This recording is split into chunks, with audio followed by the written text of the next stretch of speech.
As promised, on the BRN show, we have a new artist, and his name is Rishab Rikhiram Sharma, the last disciple of Pandit Ravi Shankar. Rishab Rikhiram Sharma is here to make some moves in New York. What's up, my guy? What's good, bro? Where are we going today? We're going to Brooklyn. Yes, we are. And I wanted to ask you, why Brooklyn over New York? Like Manhattan? Why Brooklyn over Manhattan? First of all, it's easier to get to, like from my place especially, and like all of my friends are in Brooklyn, and Brooklyn has like this art renaissance thing happening. You know, it's up and coming, and there's a lot of music, a lot of art. Brooklyn is my vibe, bro. Brooklyn's a vibe. Let's go. So, how's it going, man? I mean, with the pandemic still in motion, and with over a year gone by, how have you been navigating through your life? When the pandemic hit, I made a promise to myself. I was like, I need to get back practicing, because before that I wasn't performing, which I sort of took a sabbatical from performing as much. So I was like, I'm logged in for I don't know how long. So when the pandemic started, then I sort of made a promise to myself that I'm gonna focus more on practicing rather than performing or anything, and just improve my skill as much as I can. Right. And we were logged in for an indefinite amount of time. So every day for 4 hours, boom, I was practicing. Every day for 4 hours. Every day 4 hours. And this is the sitar. You're practicing the sitar. Yeah, sitar. Mainly. But you also do more things than just play the sitar. Yeah. Right?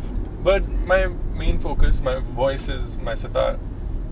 And after some time, then I sort of started working on my other side also, like when I do some experimental things with hip hop and R&B. So that's when I came up with Ther Ja Zara. And I wanted to make something because all of my close friends were also anxious, unsure about like how things are turning out and how they are going to turn out. So I wanted to make a song to sort of just comfort them and be like, hey, it's gonna be fine, just hold on a little bit longer. I mean, you did your job for me, man. Like that song made me feel amazing. Like it really made me feel amazing. Appreciate it. Ther Ja Zara Khulega Aasman. So means just wait a bit longer, the sky will clear out soon. Exactly. And jayenge hum wahan dil ho jahan apna. So we'll go wherever we want soon. But right now, wherever just our heart is. Hold on, yeah. Yeah. And the wherever our heart wants to take us, right? Yeah, and the bridge was like Khushi milegi haan jahan tujhe talash. Oh, why don't you sing it for us? Oh, so I was singing the bridge. It's like Khushi milegi haan jahan tujhe talash hai, dhuri nahi hai sab tere hi aas paas hai. Like distances don't matter because we're like literally connected through Zoom, so everyone's close to each other, closer. Before the pandemic, like we check up on each other, and for sure. And then chara to hai tere paas, chara to hai tere paas, khud mein doob zara. Like we can't go outside, but we can go inside and go like introspect and meditate or whatever, and just get to know yourself better. Like this is your chance to do that.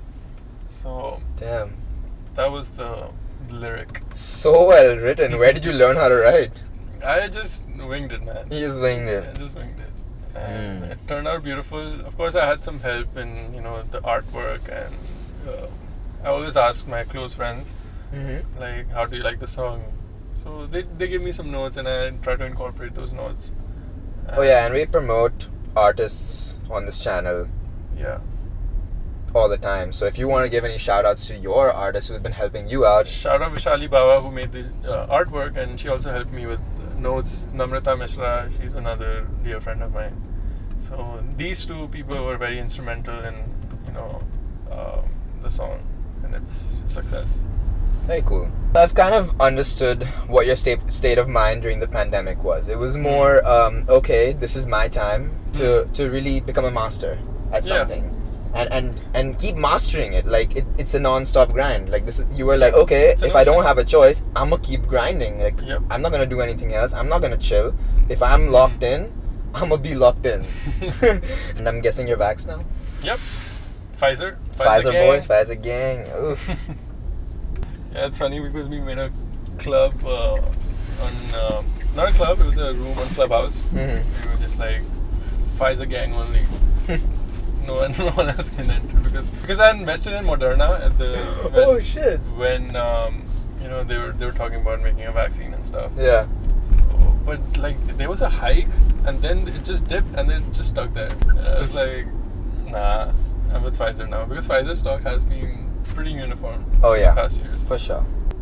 So what raises you up? Is there anything that raises you up when you're feeling low, so that our audience can also get a few more techniques of raising themselves up?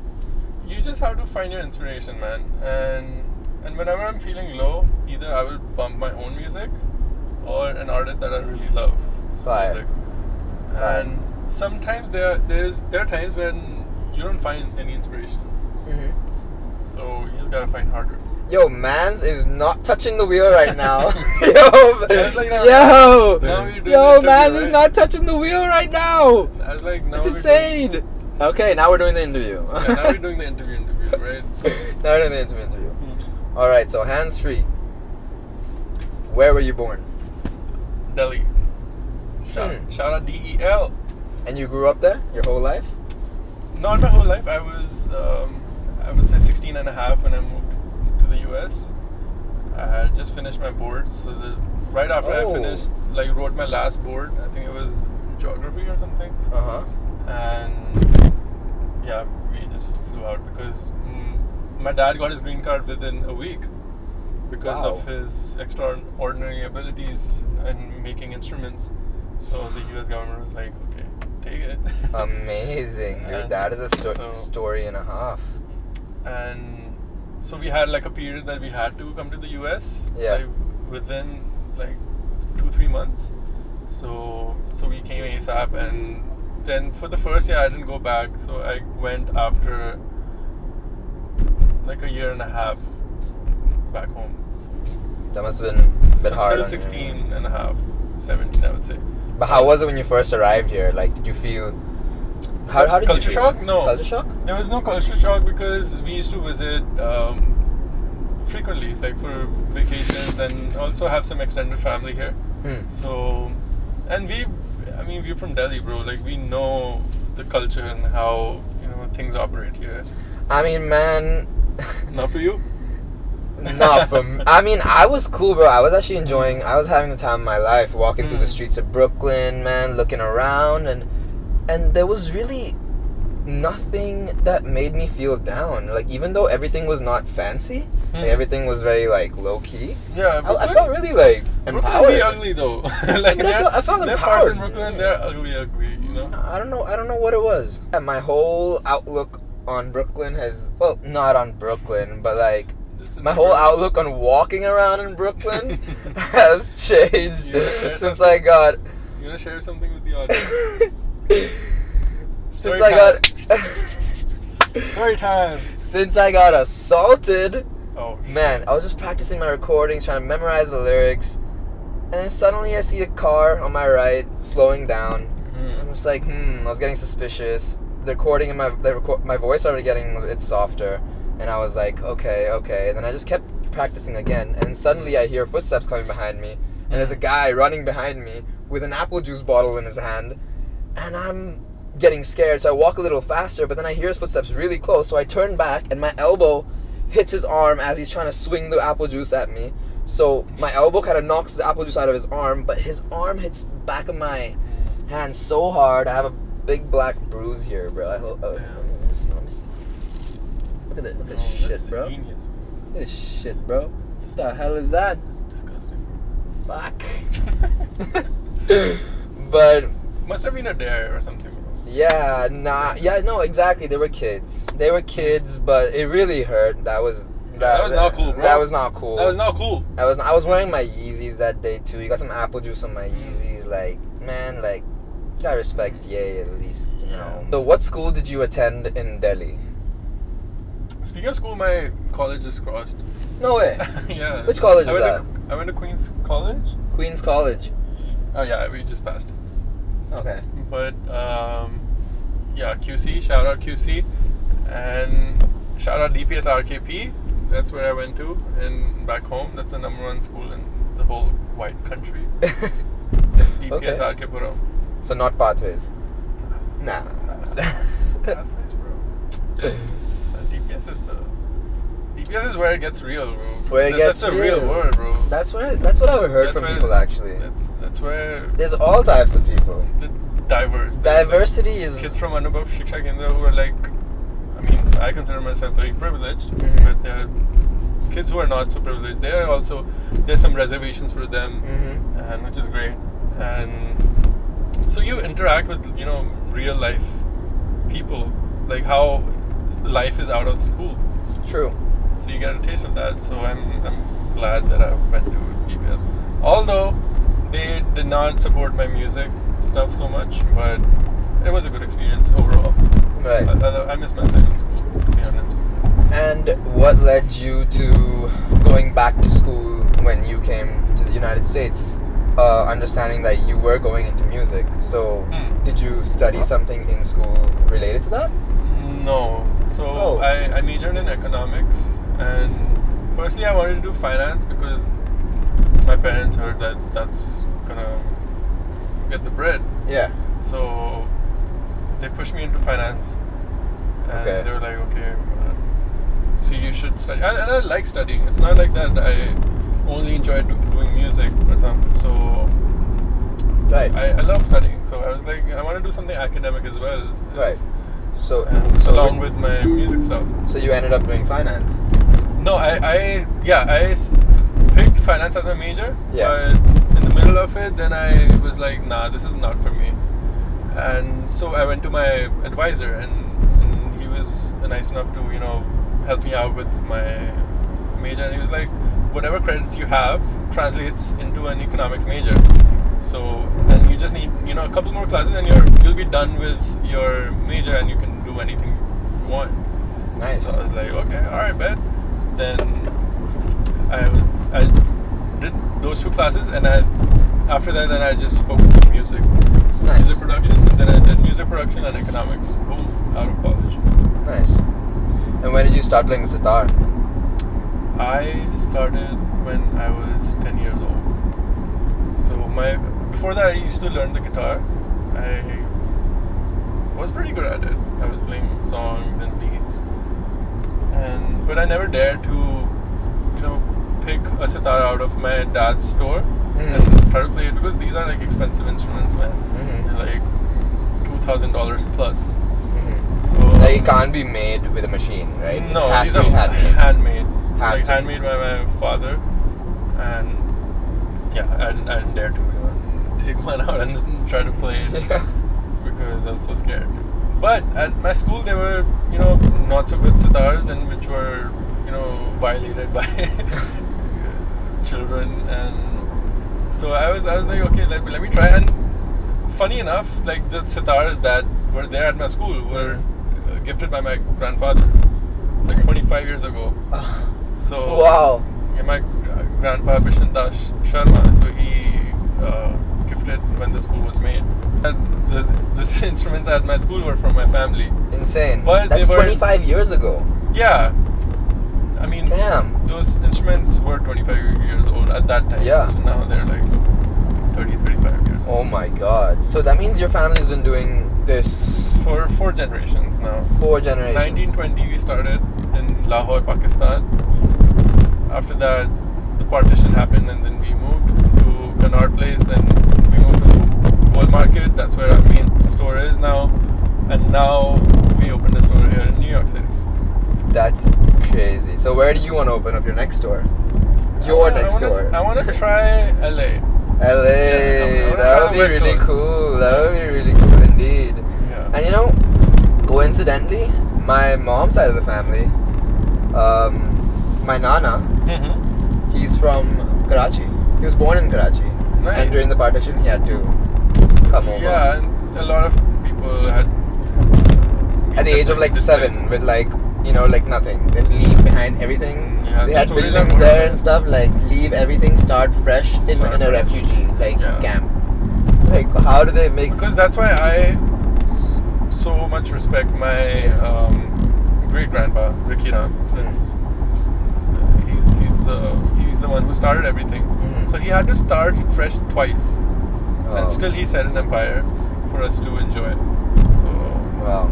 kudos to him. Shout out great grandpa wherever you are. Rest in power. Rikhiram. It's a powerful name, bro. Like, damn. I like it. I like That's it. why all of us decided, like from my dad onwards, we decided to keep it as our middle name Yeah. because it adds weight. It has character. It you know? has character. It has weight, bro. It has royalty to it. Yeah. It has royalty to it, for sure. You know what my mom said when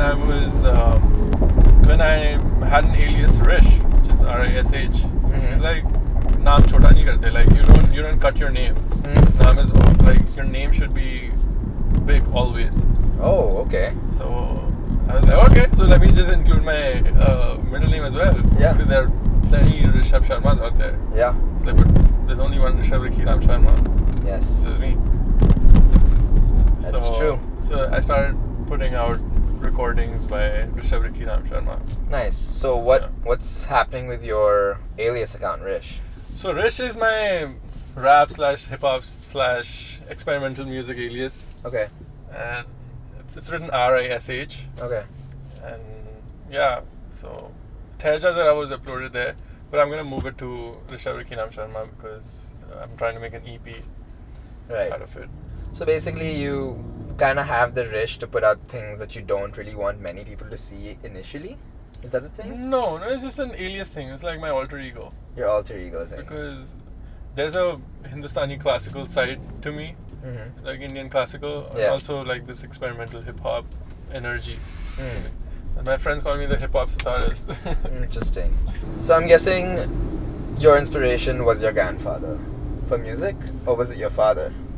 My father was my first guru, so he. Father was your first guru. Yeah, Okay. he introduced me to Sitar, and he like really taught me how to, hold the instrument and sort of play it. After that, of course, my Guruji, when he saw a video of mine on YouTube, he was so impressed, so he took me under his guidance, and then he became. This is Pandit Ravi Shankar. Yes. So that was Ravi Shankar. Then he became, my primary inspiration. A particular song that kind of got to you and was like, wow, this is something that I want to do. I mean, I don't think that you plan to become an artist. You just do what you love, and that becomes art. And then that's just a label that society puts on you. You're an artist. So, very but nice essentially, I am just doing what I love.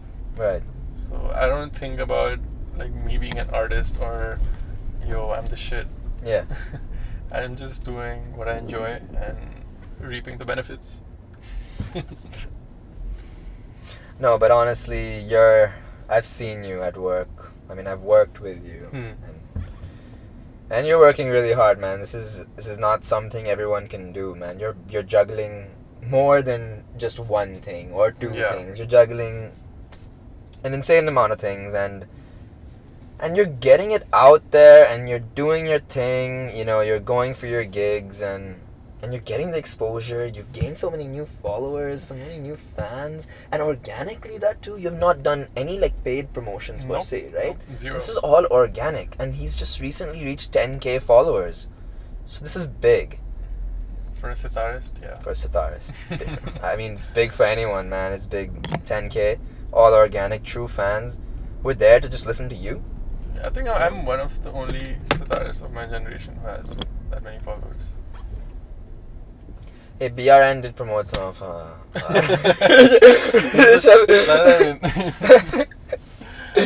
But yeah, no, I appreciate you sharing my content too. No, I mean, like, don't think I had a choice. Like, I had to get that on my channel for my channel to do better. So, yeah, no, thank you, thank you. Yeah, it's a no, yin and exactly, yang. it's a yin and yang. What do you think you have done to make people believe in your music and believe in you and what you're doing? Or do you even care if people believe in what you're doing?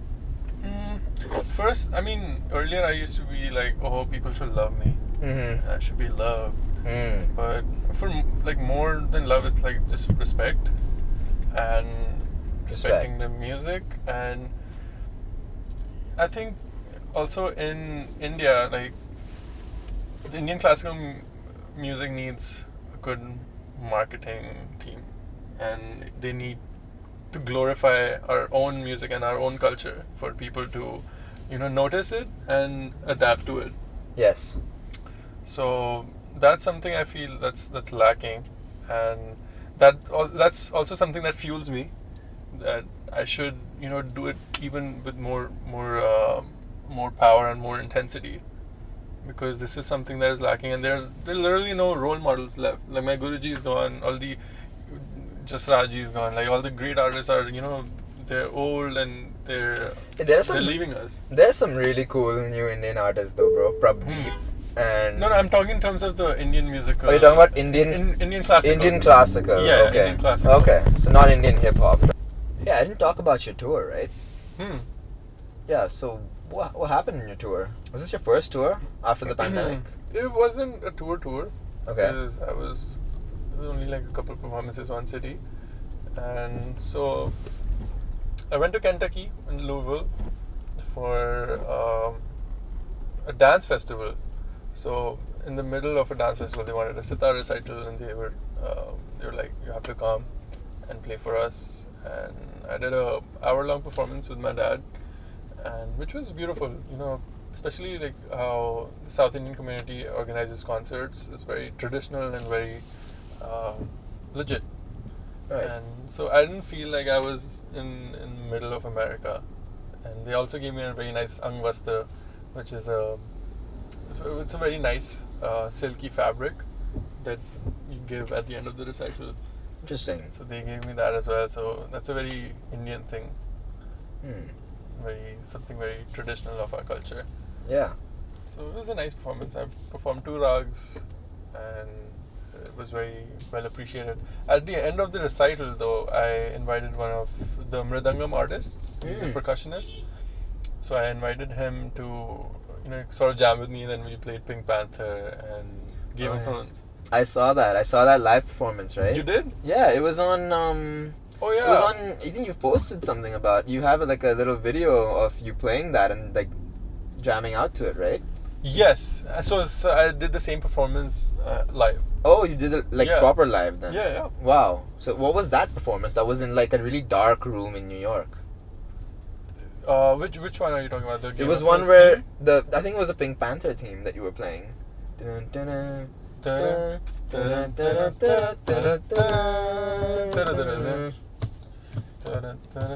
Yeah, that was just my. That wasn't like a.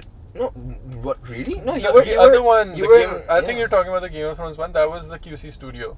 Oh, okay. At Queen's College. So it was like really dark, right? And like there were 2 people next to you, kind of like singing as well. It was just one percussionist. Oh, okay. Yeah. Okay. That's cool. But yeah, no. How was Kentucky as a whole, though? Like, how was the place, the area? It was pretty nice. There are a lot of Indians there, surprisingly, and it's such a tight-knit community that everyone knows everyone. And I felt at home. Nice. I don't see myself living there, just to make that clear. Okay. But makes sense. I enjoyed my time there. Okay. Especially coming from New York, like you don't have anything to see in Louisville, but there was a couple of museums and a couple of walking bridges that I went to. It was fun. Good family-cation. Nice. Describe a situation or experience you've had that you wouldn't want to experience again, but you would say you're better off having experienced that. I would say moving here. Moving here. Yeah, because see, when you migrate completely to a country with your family, you have a friend circle, you have a social circle where you have your favorite place to eat, you're alive there, and completely displacing yourself from another country to another country is a task. So I'm thankful, I'm grateful for that experience, but I don't want to experience that anymore. That was you don't want to move too much. For sure. Like, so I don't see myself moving from New York City to another city anytime soon. But LA. I'll open a store there. New York has my heart. New York has your heart. Yeah. Okay. So that's something. I don't know if that answers your question. I think it does. It does. Yeah, it does. That does. Yeah. Very much so. It's something that a lot of people could relate to as well. But I did not think that was gonna be your answer. Like, I was expecting something like, yo, this happened, like, and I would never want to do that again. But man, it was quite crazy, or something like that. But this is a very realistic. Right? Description of something that. Yeah. True. Because see, I was living in Delhi, heart of the city, South Delhi, represent, and I moved to California, Mill Valley, which is like north of the Golden Gate Bridge, and I literally had no friends. The family was all I had, which was also good. Which was a good family bonding time that I spent, and like my dad was always working, so I never got to spend so much time with him. So I'm grateful with that. When we moved, so we just became like this, and same with my mom and my brother, but like no social life aside from your family. Really? No butter chicken, no good food. No. Back then, huh? Yeah, it was like 2015, 2016. So yeah, so I don't want to do that again. Check this out, bro. Damn. Can this open? They call me ruthless. They call me. Say that again. They call me ruthless. Explain them why. Because it's a Model Y. That's a bar. Bars. Yeah. Bars. Show them a little around. We're in Brooklyn. It's a little ghetto out here, but it is my city.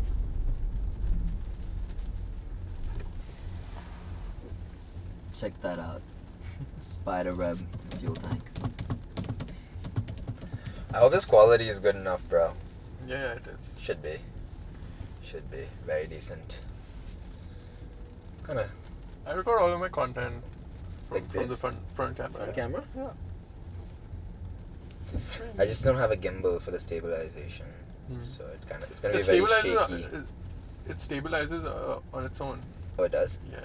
It's pretty stable. Alright. So we're moving on to some more serious questions. Are you ready? Okay. Hit me. What kind of music do you listen to?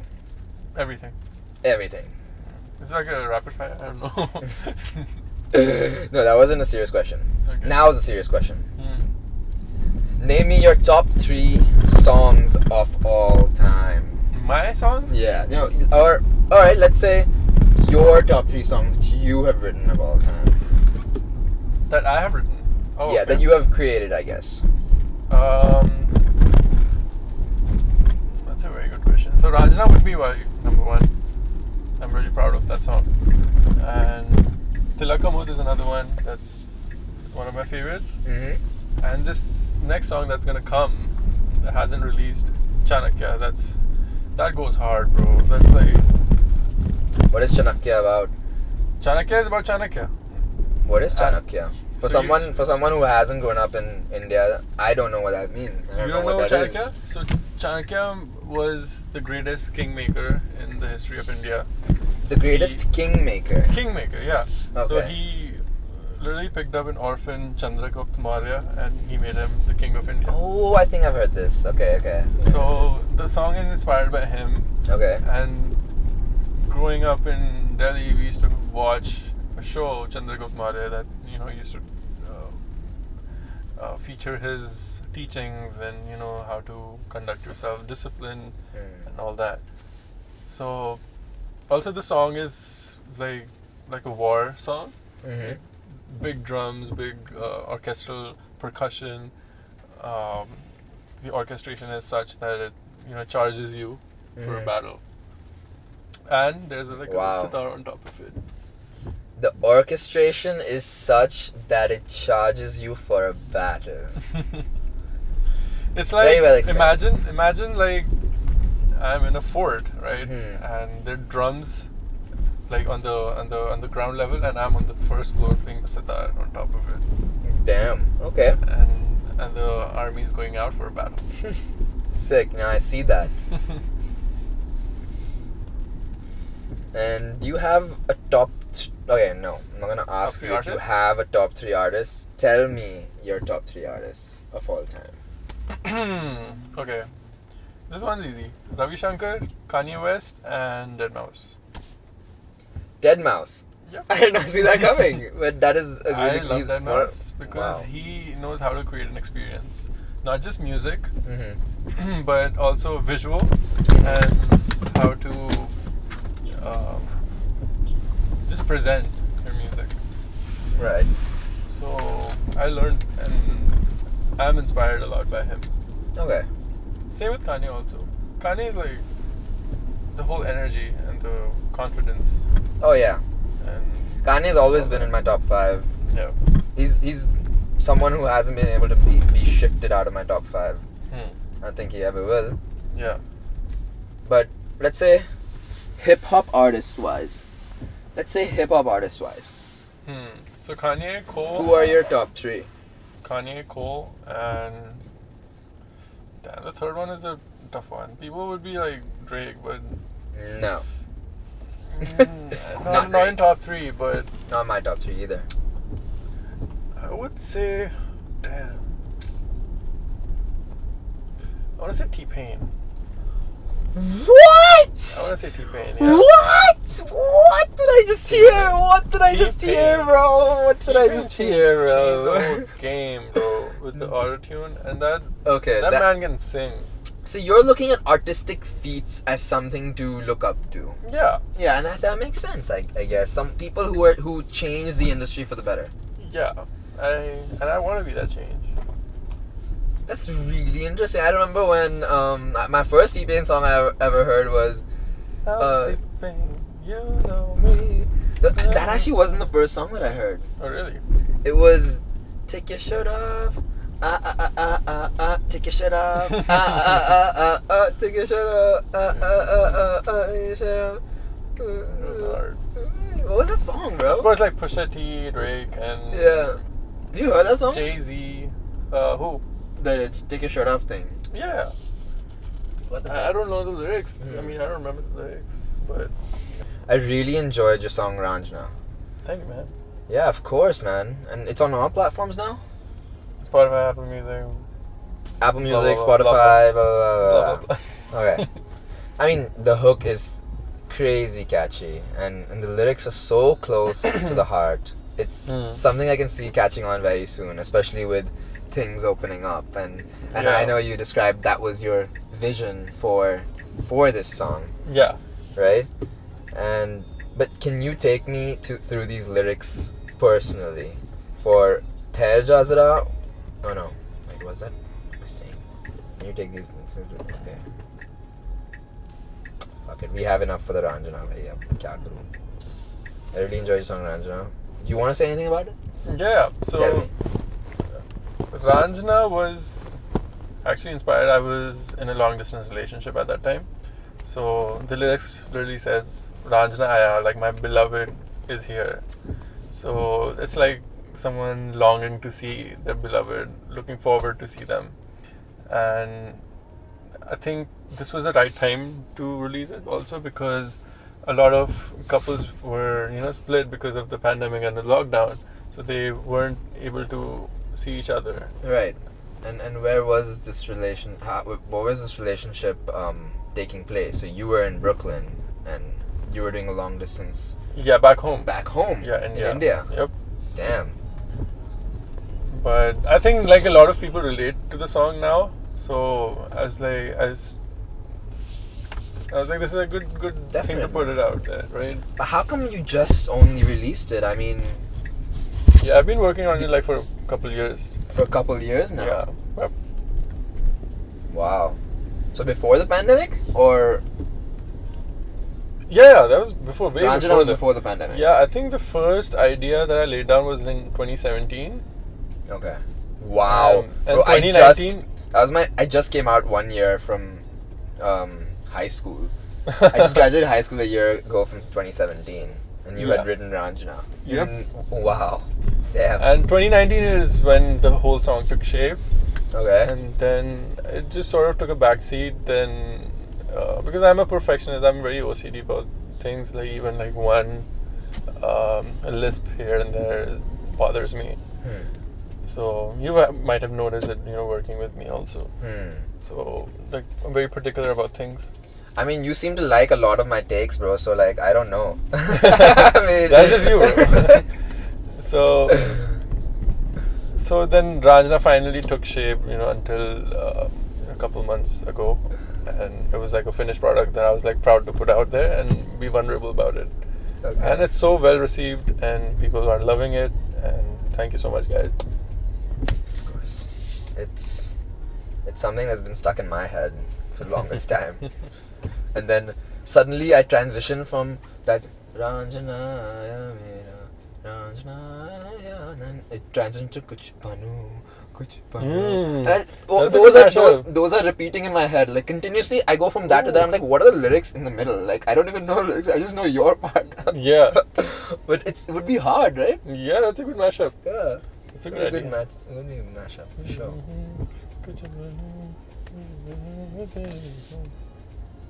And who were you talking about when you were singing that song for Carnival?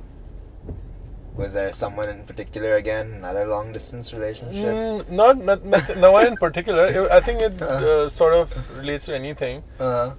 Funny enough, I was thinking like I want people and my family to be proud of me. That's what it felt like. Yeah. That's like, what it felt like. Ma, I want to be someone in your eyes. Yes. And yeah, just goosebumps all over right now because I remember how that has given me so much fuel in pushing forward, bro, powering forward, following my dreams, listening to your songs is what brings it out of me that I know I can be someone in your eyes if I follow this right now, like let me do this, like let me become someone. It's that's the whole point, man. This was my interpretation of like how it made me feel. That's not what the song was saying. The song was saying you want to be someone, I want to be someone in your eyes. I want to be someone in your eyes. Yeah, for sure. But then in me I was like, man, as an artist, like that whole or has anyone, bro, not even an artist, as anyone who's trying to achieve something, yeah, and who has had a chip on their shoulder, who has had haters and doubters, they all are gonna be goosebumps all around. All gonna get goosebumps all around. And the thing about me is like I'm very the only people I want to impress are the people in my circle and who are like very close to me. So it's like my family and my really close friends. So whatever I make, I'm like, are you proud of this? Like, do you like it? So I seek their approval, and the rest of the world, I don't care about them. Nice. So people, and you got those people who will tell you that they don't like it if they don't like it. Yeah, they're tear me a new asshole, bro. Nice. If it has to be done. Yeah, you need that. You need that for sure. Tell me a little bit more about your song Thair Ja Zara. So Thair Ja Zara was, as I told you earlier, that was like a comforting song for my friends. That guys, just hold on for a little longer. This is gonna clear out soon. Yeah. And so the vibe of the song was, I wanted to be very empty sounding because that's how we were feeling at that time. Yeah. So it's very open, and then they're minimal instruments. There's only sitar and a beat and a bass line and some chords, like an electric piano going in the back. That's it. So it was like an unplugged version of an actual song. Okay. and so that was the vibe I was going for, and that was the zone I was in at that time. Very minimalist, and it was very like well received, even though I posted from my alias, and with no paid promotion, nothing. Right. Just word of mouth and just friends sharing it. I got and this song Khair Ja Zara also has in brackets right next to it, quarantine song. Yeah. And it was released during the peak pandemic period. When was it released exactly? 22nd May. 22nd May. Yeah. So like the pandemic literally just came to our doorstep, and this guy is already trying to make the world feel better. Trying. Is. And okay, have you been working on anything else besides what you've already released? So all of my releases are part of my album, which is called Navras, which means 9 moods. 9 moods? 9 moods of like either be it my dance or like music or any art form. Right. So I'm in this album, I'm just exploring the 9 moods of me and 9 phases that I've life that I've been in. So Tilakka Mode was like a happy mood, and Chanakya is gonna be, you know, vigor and, you know, like war and victory sort of a mood. Right. And there's another Shiv Tandav which depicts anger. And Ranjana was affection. And so there's a song for every mood in the album, and I'm dropping one song every month. Wow, and that's is that a goal you set for yourself, to drop a song every month? I've not been performing very well on the goals, but for me it's like it's not about the timeline more. It just pushes you. It's just like I like to set some deadlines for myself. Yeah, you should always, man. Like goals, like if I did not set myself a goal to release a song as a teenager, I would not be where I am and still doing music, because I released a song as a teenager. It gave more confidence. It's like, all right, here comes another one. When I was 20, made a music video out of that. I was just like, let's do something more. Like 19, you release a song on SoundCloud. 20, you release a music video on YouTube. And then I managed to do that. 19, by the time I said I want to release a hip hop song. I want to release a song when I'm a teenager. And that's what I had to complete, and that's what I did. And I wanted to release a music video later on, and I did. But I haven't released anything in the last 2 years. I mean, I haven't been working on music per se, just writing, but and doing more interview type things like we're doing right now. I like setting short-term goals for myself, and which are achievable. Like I wouldn't have a goal, I need to make $1 billion by the next year, which could be possible, but it's not that possible. You know what I'm saying? Yeah. So I set some realistic goals for myself that I know I can achieve, and I know my potential. Like I don't set goals within my potential, but like a step ahead of my potential. So I like reach out for it. So having not dropped anything for the I just started dropping music last year. Like before that, I wasn't dropping music. I was just performing. So that really gave me a push. Now I have like a rhythm going on. So I just need to follow the next beat. Nice. Who have you worked with in terms of non-classical music? So through QC, I met these wonderful rappers called the Locals, and they're from here in New York City. And Raf is the person from the group I vibe with the most, and I have worked with the most. And I also Zeus, like I've worked with him too. And aside from that, so that's like the rap side that I've explored. And then in Bollywood music, I have collaborated with Shashwat Sachdev, and who's like a Bollywood music producer. And yeah, I mean these are the guys, and then I try to do different genres of my own, on my own, like blues, jazz, and so yeah. I mean then I started playing jazz on the sitar. I started playing blues on the sitar, gypsy jazz on the sitar. Now no one has ever done that. So also exploring and pushing my own boundaries. Right. Is that something I like to do? For sure. I've really enjoyed how you've tried to do something new with the sitar, playing the blues and jazz and the Pink Panther stuff. Like, that's really been some of my favorite pieces of content from you, at least on Instagram. Like, and I think that's a lot of people's favorite content on Instagram. I'm not wrong. That video went viral. That video went viral. Yeah, there were like 200k plays. 200k plays on which one? The blues one or the Pink Panther one? Blues one was more viral on definitely on blues Facebook. Oh, okay. And Pink Panther was more viral on Instagram. The blues one was definitely my favorite out of your experimental pieces. Yeah. That was pretty crazy. It was your vibe, We have added a new sector to the BRN interviews. Okay. A very well-known sort of round, which is usually called, what do they call it on Coffee with Karan?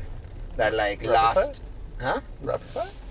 Yeah, rapid fire, right. Okay. Very well-known rapid fire round, but on this show, it's going to be called the burn up. Yikes. Yeah. If you picture it, it's B, capital B, small u, capital R, capital N. So, BRN's in there with the burn up.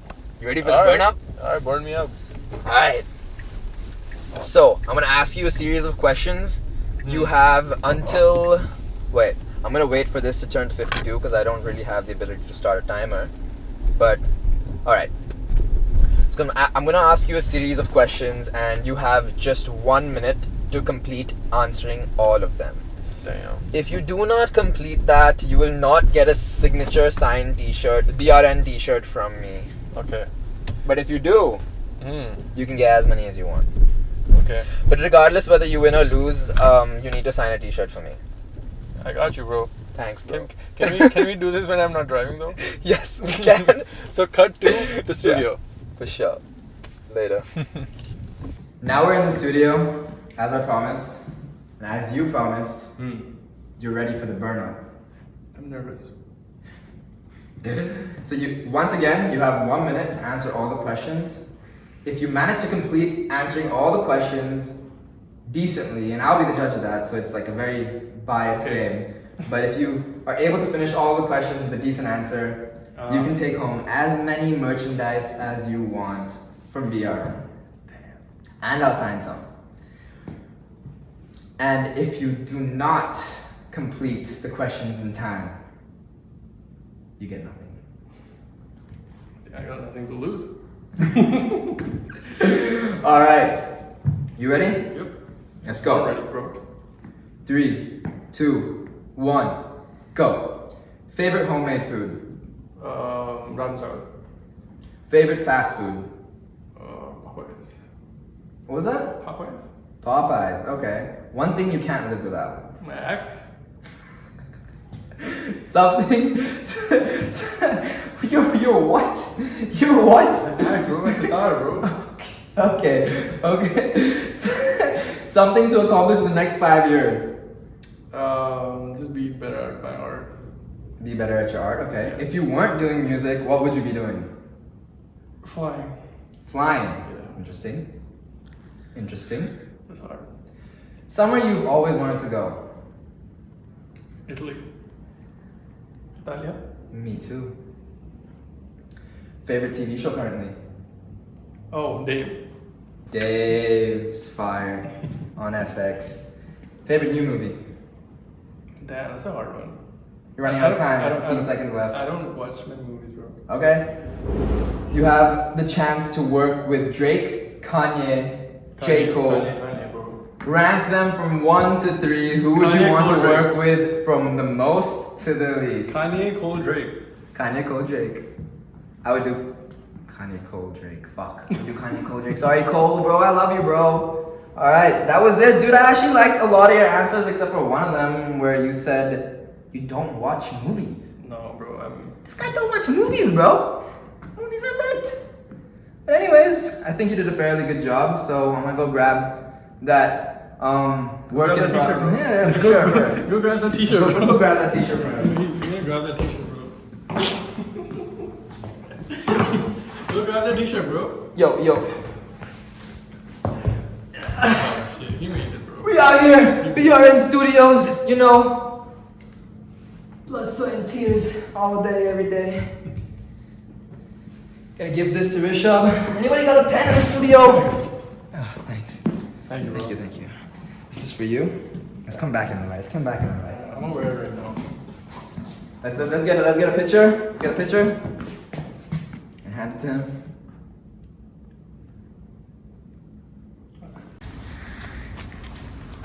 As promised, here's a BRN. Is it rolling? As promised, here's a BRN merchandise just for you.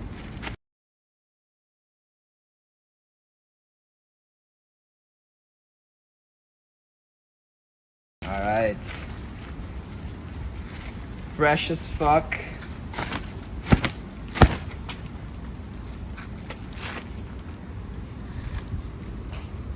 Yeah. Nice. This is for you. I'm just gonna. Bro, I'm not that bad, bro. You want to? I'll give you a small. That's fine. You're That's big. fine. Yeah, you're a big guy. You're a big guy. fine. I'm gonna just sign it. What would you like me to write for you? For the goat. For the goat.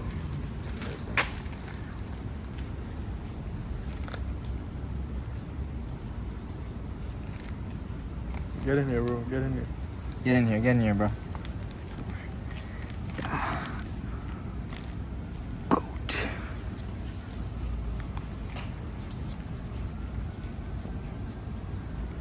Let's get this. Damn, bro. You talking about nipple? Sorry, bro. For da For the goat, Rish. goat. I'll do a little. Hold up. I'll do a little.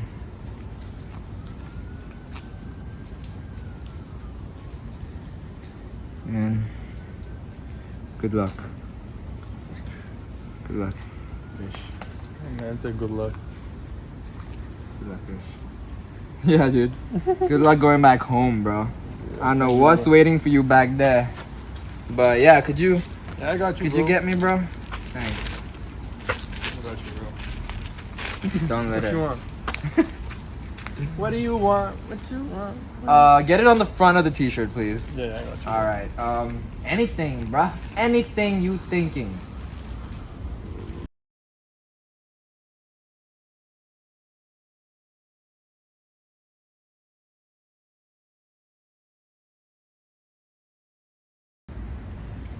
Can you bend over, bro?